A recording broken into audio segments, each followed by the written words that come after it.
धृतराष्ट्र, पांडु एवं विदुर जी का विवाह तथा कर्ण की उत्पत्ति। धृतराष्ट्र एवं पांडु की उत्पत्ति होने के बाद समस्त प्रजा धर्मशील, त्यागशील, सत्यशील एवं परस्पर प्रेमशील होकर काम, क्रोध, मद, लोभ से रहित होकर उन्नति की ओर बढ़ रही थी। सभी प्राणी भयमुक्त एवं स्वच्छंद वातावरण में धन धान्य से संपन्न होकर जीवन यापन कर रहे थे। भीष्म ने धृतराष्ट्र, पांडु व विदुर जी को पुत्रवत पालन करते हुए तीनों को वेद वेदांग, गदायुद्ध, खड्ग चालन तथा नीति शास्त्र, इतिहास पुराण एवं विभिन्न शास्त्रों की शिक्षा में निपुणता दिलवाई। धृतराष्ट्र ने पराक्रम में, पांडु ने धनुर्विद्या में व विदुर जी ने धर्मशास्त्र में विशिष्ट योग्यता की ख्याति प्राप्त की। भीष्म ने धृतराष्ट्र को अंधे होने व विदुर को दासी पुत्र होने के कारण राजगद्दी पर न बैठाकर पांडु को बैठाया। भीष्म ने गांधार राज सुबल की पुत्री गांधारी को सर्वगुण संपन्न जानकर तथा शंकर जी द्वारा उसे 100 पुत्रों की माता होने का वरदान जानकर धृतराष्ट्र के विवाह हेतु गांधार राज के पास दूत से संदेश भिजवाया। राजा सुबल ने धृतराष्ट्र के अंधान को जानते हुए भी उनके परिवार की प्रसिद्धि व चरित्र को जानकर अपनी कन्या का विवाह कर दिया। पतिव्रता गांधारी ने अपने पति के अंधा होने के कारण दुखी होकर स्वयं भी आजन न देखने का व्रत धारण कर अपनी आंखों पर पट्टी बांध ली और आजीवन इसे निभाया भी। यदुवंशी यादव राजा शूरसेन के पृथा नाम की एक अति सुंदरी कन्या थी, जिसके भाई स्वयं वसुदेव जी थे। शूरसेन ने अपने संतानहीन फुफेरे भाई कुंतीभोज को पूर्व प्रतिज्ञा के अनुसार अपनी कन्या पृथा सौंप दी। कुंतीभोज के यहाँ पृथा का नाम कुंती पड़ा। उसका लालन पालन बहुत प्यार से हुआ। कुंती बड़ी सात्विक, सुंदरी व गुणवती थी।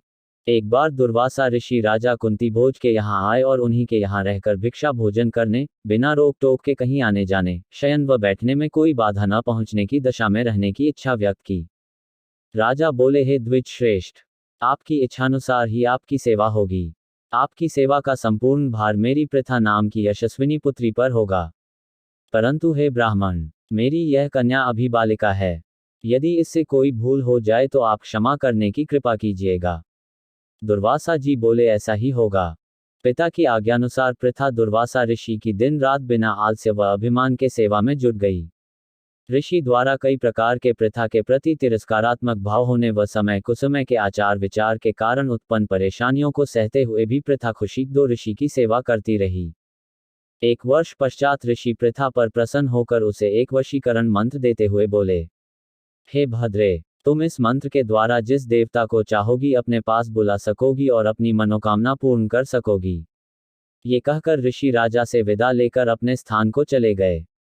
एक दिन पृथा प्रातःकाल सूर्योदय होते हुए सूर्य की दिव्य ज्योति को अपने पलंग पर लेटे लेटे देखकर मोहित हो गई तथा ऋषि द्वारा दिए गए वशीकरण मंत्र की परीक्षा लेने के ध्येय से सूर्य का स्मरण किया।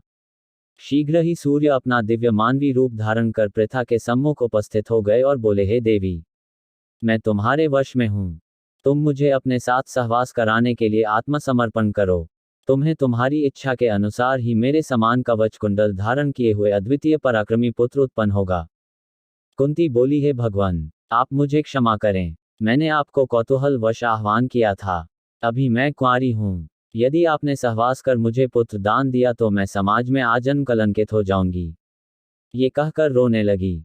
सूर्य बोले, हे कन्या, मैं मंत्र विद्ध हूँ। यदि तुमने मेरे साथ सहवास नहीं किया तो मैं तुम्हें, तुम्हारे पिता को तथा उस ब्राह्मण को शाप दे दूंगा।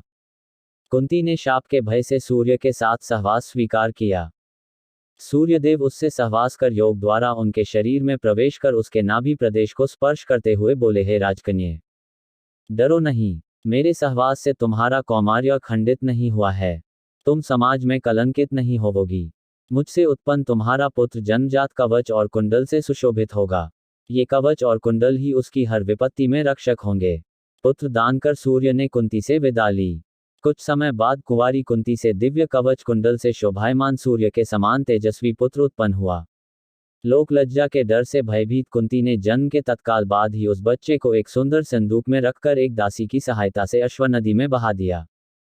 संदूक अश्व नदी से बहता हुआ चर्मणवती नदी में, चर्मणवती नदी से यमुना नदी में तथा यमुना नदी से गंगा नदी में बहते हुए चंपापुरी के पास सूत राज्य में जा पहुंचा। उसी समय धृतराष्ट्र के अभिन्न मित्र संतानहीन अधीर्त ने अपनी पत्नी राधा के साथ भ्रमण करते हुए गंगा किनारे उस सुंदर संदूक को देखा।